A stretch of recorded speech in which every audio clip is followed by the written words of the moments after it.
সচিবালয়ে সমসাময়িক বিষয়ে এই মুহূর্তে কথা বলছেন স্বরাষ্ট্রমন্ত্রী। আমরা এখন সরাসরি সেখানে যুক্ত হচ্ছি। আমি পরের গুলো শুনি নাই, আগের গুলো শুনেছি। আগের গুলা হচ্ছে সাক্ষ্য গ্রহণের পরে বিচার কার্যের যে প্রক্রিয়া, এটা আদালতের বিষয়। এই বিষয়ে আমি কোনো মন্তব্য করব না।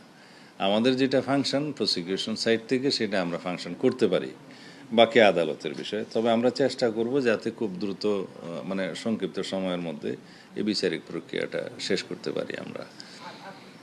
আর আদ্দিন হাসপাতালের বিষয়টা আগেই অ্যাড্রেস করেছি, এটা দ্বিতীয়বার।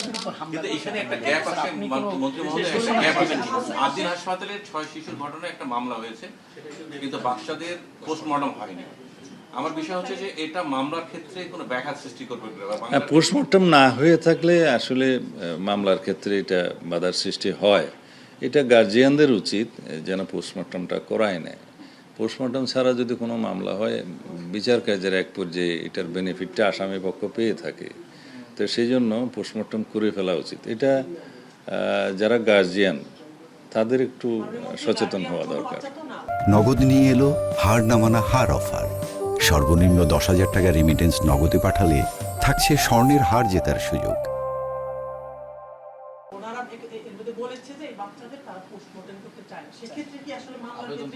পোস্টমর্টম করতে চাইলে অবশ্যই পোস্টমর্টম হবে। যদি কেউ পোস্টমর্টম ছাড়া দাফন করতে চায়, সেই জন্য একটা প্রক্রিয়া আছে, জেলা ম্যাজিস্ট্রেটের অনুমতি নিতে হয়। এগুলো যদি করে তারপরে তারা করে থাকেন ভালো। আদারওয়াইজ যে কোনো সময় লাশ উত্তোলন করেও পোস্টমর্টম করা যায়, সেটা বাদী পক্ষের গার্জিয়ানদেরই উদ্যোগ নিতে হবে আর কি।